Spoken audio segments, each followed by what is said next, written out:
हर हर महादेव, जय भोलेनाथ। नमस्कार, मैं साधना पांडे मार्गदर्शन पे आपका स्वागत करती हूँ।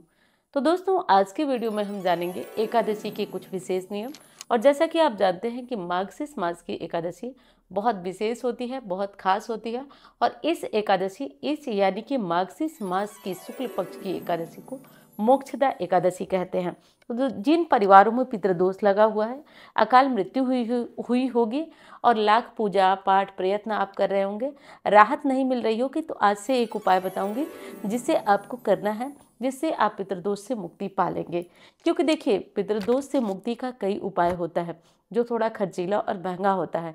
हर कोई सक्षम नहीं होता है और कभी कभी परिवार के सदस्य, जैसे कि कोई स्त्री है जो चाहती हैं कि ये चीज़ें ठीक हों, कोई लड़की है जो चाहती है कि पितृदोष से मुक्ति हो ताकि घर में अच्छा हो, बरकत हो। क्योंकि कुछ लोग तो जैसे हैं वैसे रहने की आदत पड़ गई होती है, वो बिल्कुल परिवर्तन नहीं करना चाहते हैं। लेकिन कुछ उसमें ऐसे परिवार के क्रांतिकारी सदस्य होते हैं जो पलटना चाहते हैं।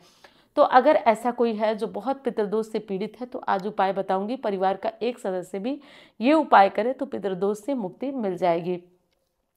तो जैसा कि जानते हैं दोस्तों, इस एकादशी को मोक्षदा एकादशी कहते हैं, यानी पितरों के मोक्ष के लिए किया गया छोटा सा कार्य जिससे आपके पितरों को मुक्ति मिल जाएगी। तो आइए सबसे पहले तो हम लोग जान लेते हैं कि एकादशी कब है।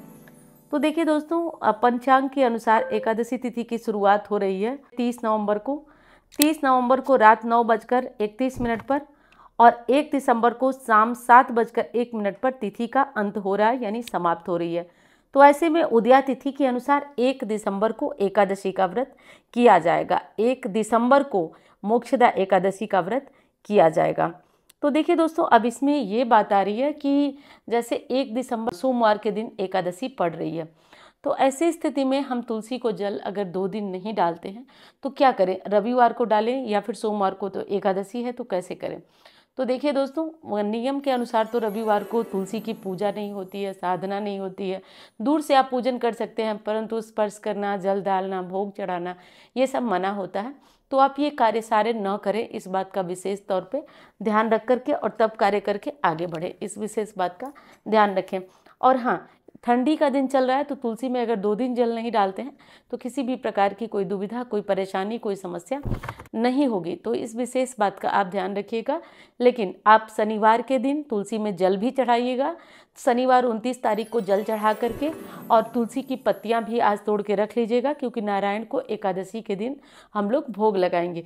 किसी कारण से आप भूल गए हैं तुलसी की पत्तियां तोड़ना, तो तुलसी के नीचे जो गिरी हुई सूखी पत्तियां रहती हैं उनको भी ला करके आप भोग लगा सकते हैं भगवान का।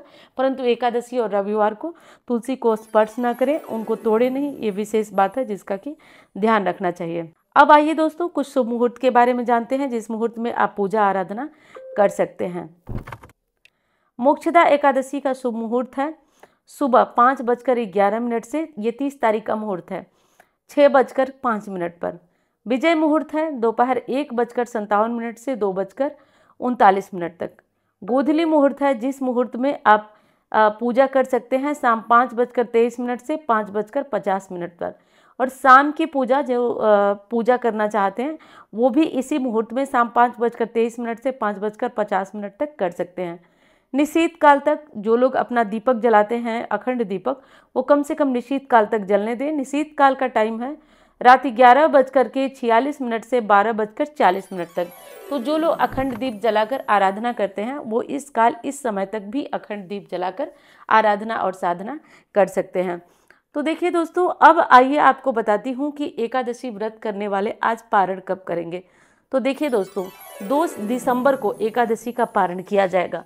पारण का शुभ मुहूर्त है सुबह 6 2 दिसंबर को पारण का शुभ मुहूर्त है सुबह 6:52 से 9:03 तक। तो इस मुहूर्त को आप नोट कर लीजिए और अपना पूजा पाठ आराधना जो कुछ भी करना है करिएगा। अब चलिए, कुछ और विशेष चीज़ें हैं जो मैं आपको बता देती हूँ। जैसे कि मोक्षदा एकादशी पर कुछ विशेष कार्य करना है। पहला तो ये जो मैं हर बार आपको बताती हूँ कि एकादशी पर हो सके तो आप अखंड दीप अवश्य प्रज्वलित करें। एक अखंड दीप सुबह में पूजा करें और जला कर के रख दें, और जला कर रख दें 12 या जो निश्चित काल का टाइम बताती हूँ तब तक ये दीप आपका जलता रहे। 11 बजे तक सभी जगह रहते हैं, तेल वगैरह भर दीजिए ताकि 12-1 बजे तक वो जलता रहे। इससे क्या होता है कि आपको रात्रि जागरण, जो एकादशी में रात्रि जागरण होता है, उसका संपूर्ण फल आपको प्राप्त हो जाता है। और दोस्तों आपसे एक प्रार्थना है कि वीडियो पसंद आ रही है तो चैनल को सब्सक्राइब भी कर लीजिएगा इस तरह की जानकारियों के लिए, और वीडियो को लाइक नहीं किया आपने तो लाइक कर दीजिएगा ताकि मुझे भी हौसला और मोटिवेशन मिलता रहे।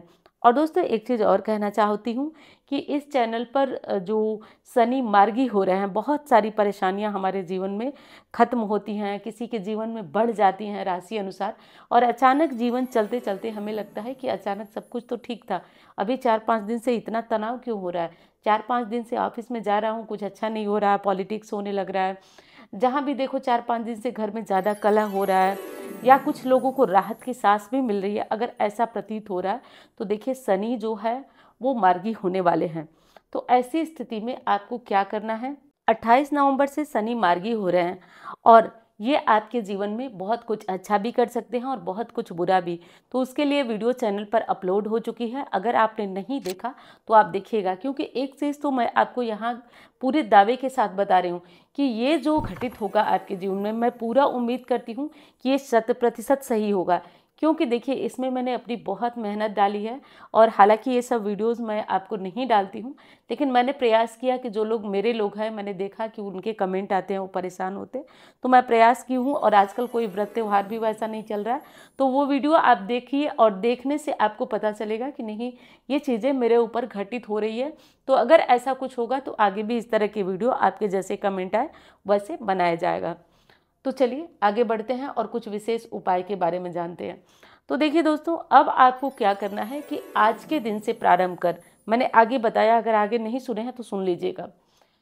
तो जो लोग खत्म करना चाहते हैं पितृदोष, आज के दिन से लेकर सुबह सवेरे अपने घर में गीता जी का पाठ करें, यानी कि 7वें अध्याय, गीता के 7वें अध्याय का भगवान विष्णु को भोग लगाकर तुलसी का पत्ता डालकर और बैठ जाएं, गीता के 7वें अध्याय का पाठ करें।